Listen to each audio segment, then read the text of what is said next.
It's the most pure form of pizza in the world. We could make that a statement.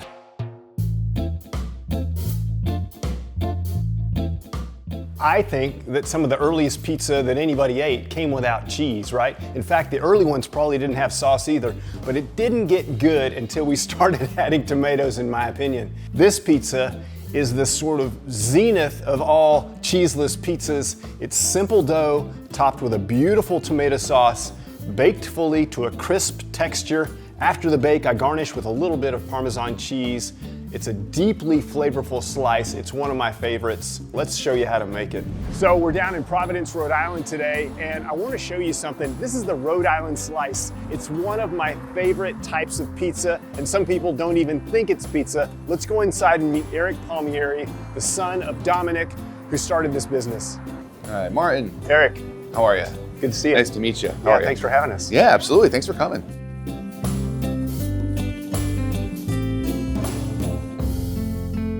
So the deal here is that I came down maybe 6 or 8 weeks ago because I've been curious about the Rhode Island slice. That's what you call it, right? The Rhode Island pizza, party pizza, pizza strips. So tell me about the Rhode Island slice and the lack of cheese and do people come in here and they're like, hey, wait, where's the cheese? And this isn't pizza. Well, people in Rhode Island get it and they know it, they understand it. There's okay. no questions. People coming in from anywhere out of state, and it really is kind of weird how the second you cross the border into Massachusetts or Connecticut, it doesn't exist. Never heard of it. It's not even like we have real natural borders, like a river or like a mountain range that would keep these things separate. It's a cool, weird, quirky thing that Rhode Island has that nobody else has. And I love it. I love that it's getting more national attention too. Yeah. As the internet has exploded over the last 20 years or so. So is it pizza? Absolutely. Yeah, I agree. I'd love to see some of your dough process and maybe just see how it is that you work it up and stuff. Because that's sure. Let's head in the back. Yeah.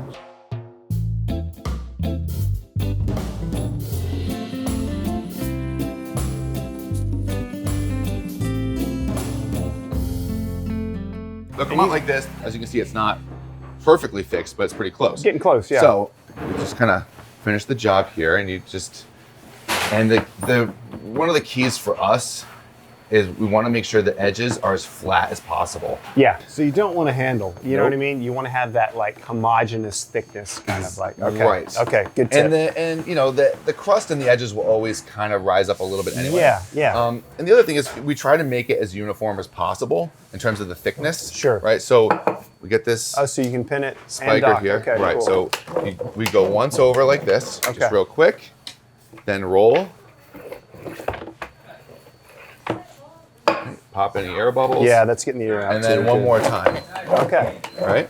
Now, me personally, I don't mind if there's some thin spots. If there's some spots maybe that are a little thicker, we try to get it as uniform as possible. Yeah. So after that, we just take a couple of scoops of this stuff, get really right down to the bottom, and then 2 nice big heaping scoops. It's a lot of sauce. Wow. Yep.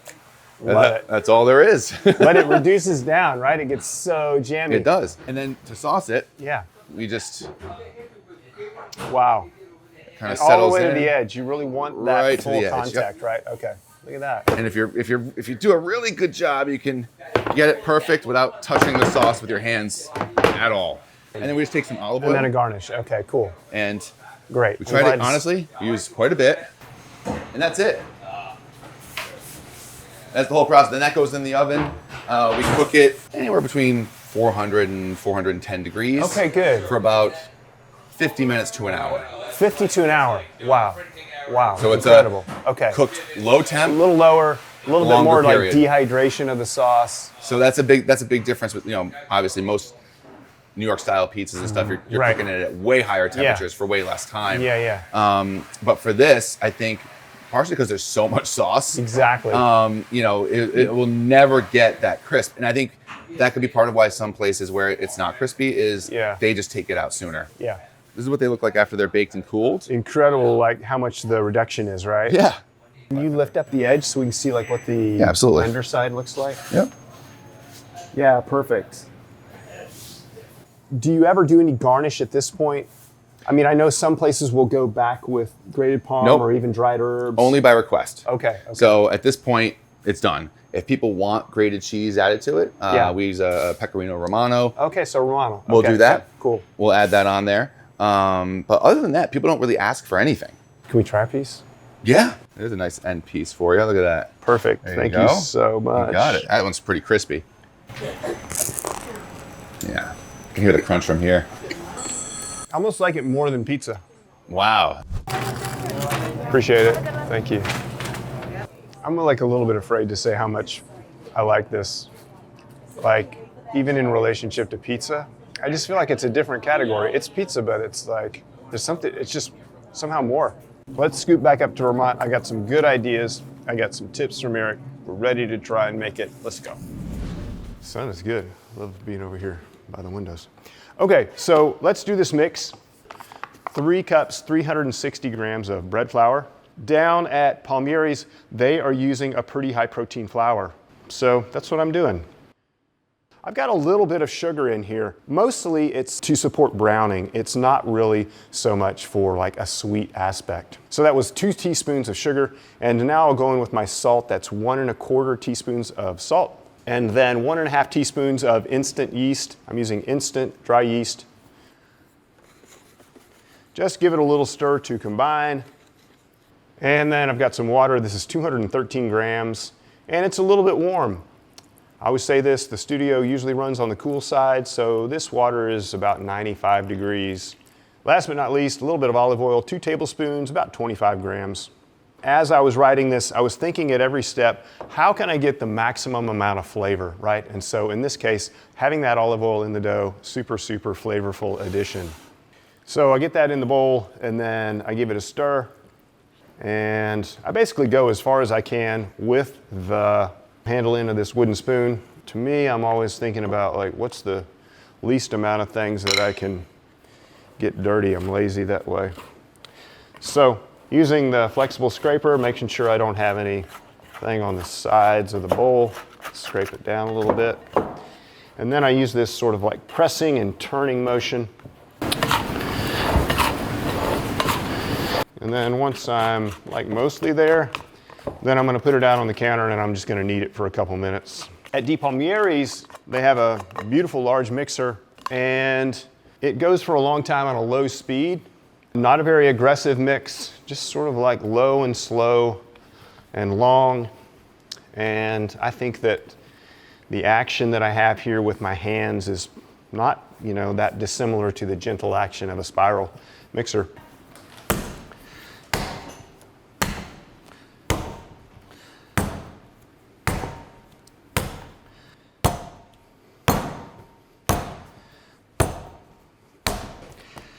So what's cool is that this dough that began pretty, like a little bit sticky, I would say, as it hydrates and as it begins to gain some strength, it loses its tackiness. It won't stick to the counter now. It won't stick to my hand. I can tension it. It does pretty well. Has some nice bounce to it. I'll put it in my 2-quart container. A little bit of olive oil into the container. Get the dough in there. Often I'll put it in top side down first and then I'll invert it so that the seam is on the bottom so that it's sort of like wrapped in that olive oil. It's got a nice supple exterior. It's going to rise well. Put it in a nice comfortable spot, 75 to 90 minutes, and then we'll come back. We'll dump it into a pan. We'll let it rest. We'll give it a little stretch. We'll get our oven heated up and we're going to be enjoying this Rhode Island slice in no time. Okay, so let's get this dough in the pan. We've got a couple choices here. You could use a half sheet tray. If you do that, the crust, it might be just a little bit thinner. Just know that in advance.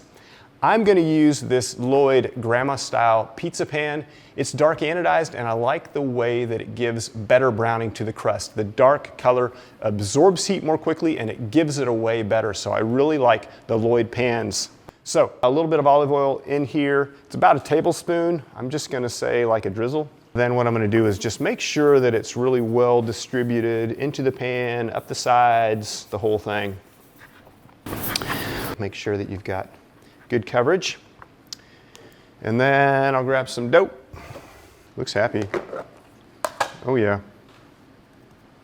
Puffy, jiggly, marshmallowy, ready to go into my pan. And then we're going to give it a flip. That way I've got olive oil on both sides. And then using your hands, and you know, depending on the level of rise, the dough will either stretch pretty easily or you may find yourself fighting it a little bit.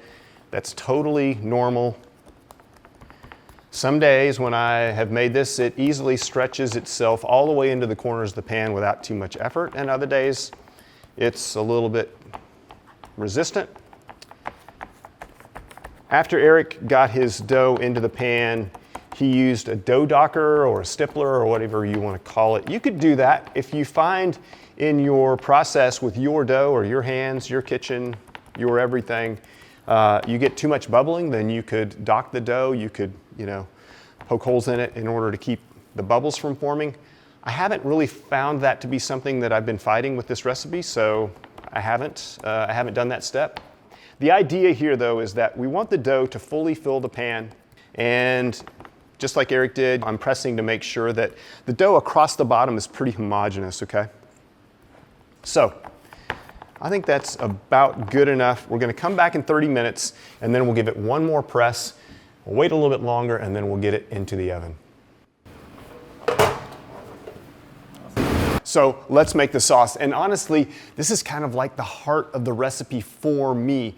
When I saw pictures of this pizza before I tasted it, I could tell that the sauce was like the centerpiece of this little pizza jewel, right? So what I've written is a sauce that is densely flavorful. It's got a ton of garlic. It's salted. It has a little bit of sugar in case your tomatoes aren't that sweet. It has some herbs. It has olive oil in it. It pops with flavor. So let me show you how to make it. I've got my crushed tomatoes. You know, my initial attempts at the recipe didn't have paste, and I just felt like even though the sauce reduces a lot during baking, it wasn't quite as jammy as what I tasted in Rhode Island. And so I went to the backup for me, which is tomato paste. It's literally just reduced tomato sauce. To that, I add my salt, which you definitely need. I also add a little bit of sugar, also a little bit of black pepper. And I've got some dried herbs. You could just use oregano, that would be fine. This is sort of oregano plus plus. And then I've got a bunch of garlic. And I'm using a microplane. You can mince them on the bench if you want, that's fine. I like a fine grater though for garlic. It helps it to sort of fall in and infuse the sauce really well. And then last but not least, I've got a tablespoon and a half of olive oil. And that's just adding yet another layer of flavor. So just whisking to combine or stirring to combine, and then taste it. If you feel like it needs a little bit of salt, you can add a pinch more if you want. Remember though that this is going to concentrate in the oven. It's going to reduce down. So if the salt tastes just slightly under, that might be okay because of the reduction. So it's been about 30 minutes, something like that. If it's been 20, that's okay. If it's been 45, I wouldn't fret about that. We're just giving the dough a chance to sort of continue to rise and relax so that we can get it all the way into the sides of the pan. This looks very good. It's slightly puffy. And I'm just gonna press it. And I'm not really worried about like degassing it. It's okay. I'm really only focused on just getting it into the sides of the pan.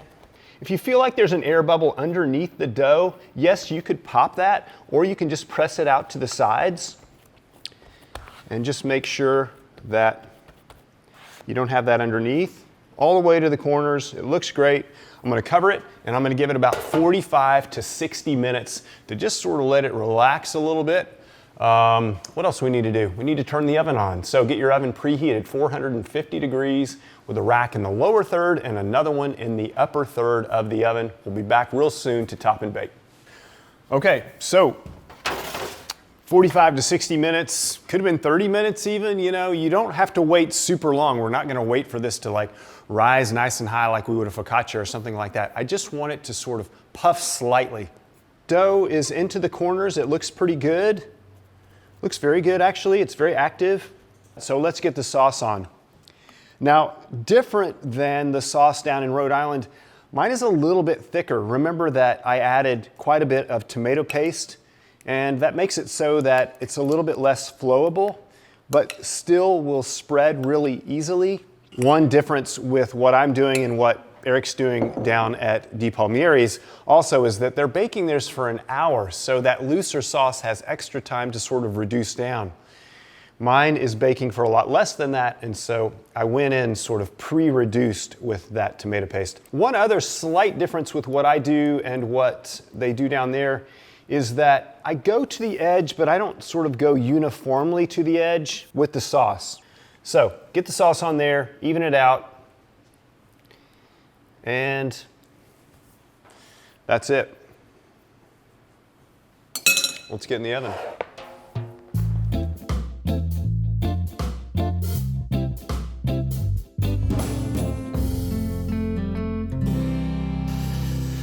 Okay. Beautiful hot pizza. When it's done, it's actually sort of floating in the pan. Like a good cake, it'll sort of pull in from the sides just a little bit, releasing itself as it bakes. Nice little bit of char on the edge. So where that sauce sort of kisses the pan, I've got some little black spots. Maybe in a place where the sauce wasn't quite as thin. I'm gonna broil it and I get a little bit of color on the top as well. Love that. I'm also looking for really good color on the bottom.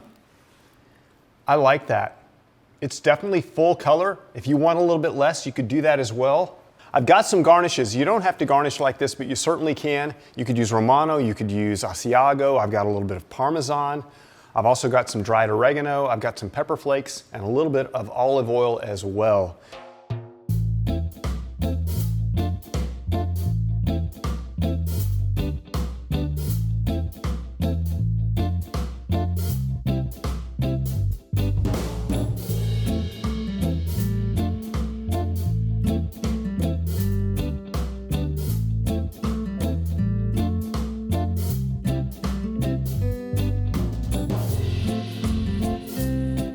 So when we went down to Rhode Island, I saw Eric baking his for much longer than I was at a lower temperature. And so I stole that and turned my oven down a little bit, extended the bake, and really the crispness is so much better because of that. So, you know, hotter, faster, not always better. Enough talking.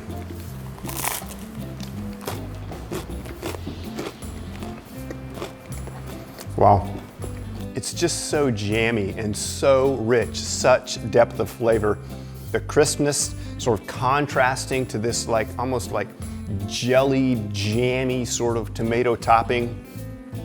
It's a little bit spicy. The garlic is definitely there. Like you'll know if you've eaten a bite of this, you know?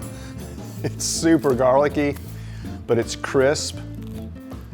I think those guys honestly would feel pretty good about this. I think that they would say it's different, but it's also an excellent rendition of this Rhode Island classic. So, if you don't have time to get down there and check out some of the great bakeries in Providence and the areas around there, get up to Federal Hill, get out to Johnston or Cranston or those areas. If you don't have that opportunity, make this. Check it out. Try a pizza with no cheese on it or just a little bit of a cheese garnish. This is Martin and Tucker and everybody else in the studio saying thanks for joining us, and thanks also to the many great bakeries down there celebrating this incredible pizza